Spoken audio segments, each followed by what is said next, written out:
I get asked an awful lot, how do we deal with green reading and how do you use the green stage? Well, we're on the green stage, so I can tell you exactly how to answer both questions at the same time. Green stage is brilliant on the basis that we can adjust the slope of this green significant amounts, I mean just like crazy numbers. We've got this set up at around about 3.5% of slope on here. For no particular reason, it's just playing with the settings, right, we'll have a go with that, and it happens to be on 3.5%. So the way that I go about green reading ultimately is, look, understand, very simply, go and get yourself on an aim point class if you want to learn more about green reading.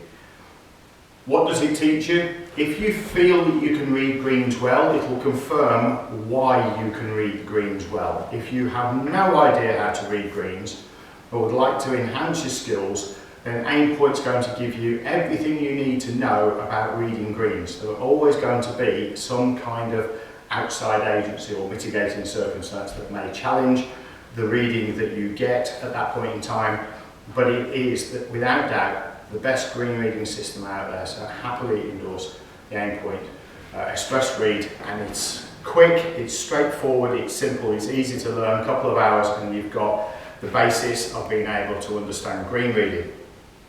That said, when I did it, for me what it did is it confirmed what I already knew, and it confirmed to me why I was putting comfortably, or why I saw certain putts in a way.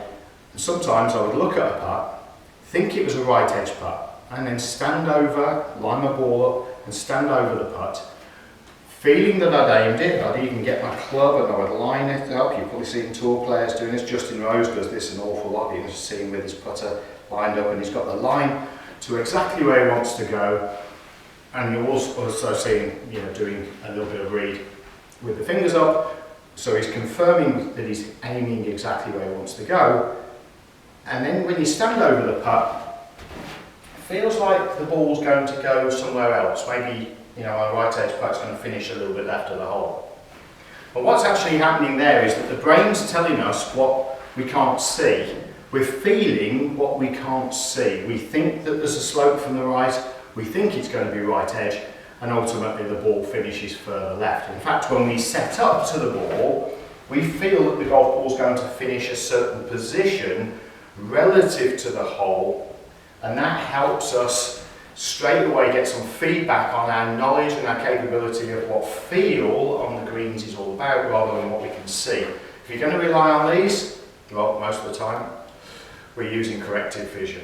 So, there's an awful lot of us who are using spectacles and contact lenses, etc., to correct what we think we can see. And, we know the difference between the clarity and sharp vision versus blurs, so there's things to be mindful of there. And this is no different. When I stand over a putt and think it's an edge putt, and then stand over and think it's going to miss the other side, if I pull the trigger and hit that putt, well, I'm going to miss the putt. And I'm going to miss the putt based on the fact that I knew where I was going to hit it in the first place, so why bother? If you're aiming deliberately to miss, well, I don't think you would. I've yet to meet many people who would actually want to. I say many, I've met a couple who've just got, deliberately aiming to miss. I think that's, the idea of the game is to get the ball in the hole, isn't it? So there's no reason to aim to miss. But if you pull the trigger when you think you're going to miss, you may as well be aiming to miss. You might as well be aiming at the left-hand hole as against the right. What I've done here is I've set this ball up dead centre of the hole. And when I set up to it, I actually feel like the ball's going to finish left. And if I was to hit the ball at approximately dead weight, which would be about a grip length past the hole, then I would expect the ball to finish closer to the left-hand hole as it goes past the holes than the right-hand hole. In fact, it's going to finish about, I would think, a grip away from that left-hand hole.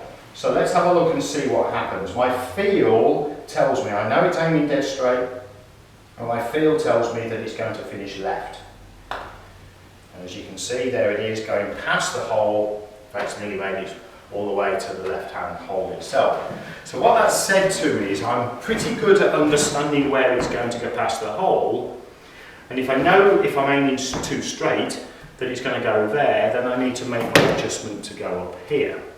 Now, this is perpendicular to the slope, so that's absolutely the maximum amount of brake that it could have. Now when I turn slightly to the right, I'm also going to be putting slightly uphill. So although this may be 3.5% over here, let's say it's 4 just to make it easier, when I turn up the hill it's going to become less than 4. So ultimately what I'm looking for, this is when you see people sort of using their fingers, and this is very quickly I'm trying to teach you how to do aim point. Go and get yourself on an aim point course if you want to learn about aim point. But from here I can make a read from here, and I've got a pretty good idea that it's going to be somewhere between 3 and 4. So for me, what it tells me is I already know why I hit the golf ball to the left when it's aiming too straight, so I'm going to make an adjustment aiming out to the right hand side. I've now got putter shaft on the ground, as you can see from here, and I'm aiming somewhere around about the edge of the green, pretty much in line with the hole. And I set myself up at this point in time. I feel that the golf ball's got a pretty good chance of going in here now. I know I'm aiming up the slope a little bit, and I know I'm aiming to the right of the hole. I actually feel pretty good about this particular putt. But I also feel that I've got to increase the speed ever so slightly. And so what it's telling me is I'm on the low side of the hole in allowing this putt to break into the hole. So I've got to be mindful that my speed would have to be sufficient to be able to stay up on the top side and go in at that point. Now the risk of that, of course, is that I'm running it a long way past the hole once it gets going on the break. So if I'm happy to do that, then I would make my stroke from there. Of course, if I was not so comfortable on the golf course, put my marker down, and for me, I could make the adjustment from the side. Get the feeling from there that I could make the putt going up that slope and then coming back down again, take the marker away, and I'm good to go. So let's give it a try and see how my feel relates to the slope. And I need to hit it because it's slightly uphill, of course. You can see how that's actually finished in line. Wasn't the best of examples, but you can see how that little adjustment that I made helped me to get the ball on the right line. Now, like I say, when you've got a little bit straight on the putt, you're going to have to put a bit more speed in. And of course, if it is uphill, a little bit out the hole, you are putting up the slope as well. So all of a sudden this putt does feel like it's a bit more uphill. You can go a little bit straight and put a bit more speed in, but you can see how I've made that adjustment. There she comes. And when you get the perfect read, speed determines how much brake.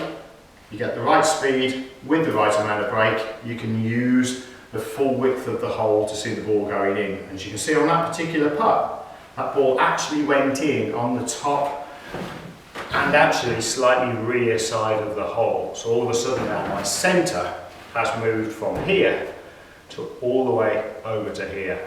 Understanding how to read the green and then practicing it will give you a really good understanding, yes, feel, yes, but a lot of confidence that you can stand over a putt knowing you can actually hit it firm enough, high enough, and get that golf ball to finish close enough to the hole. Give yourself a fighting chance of going in.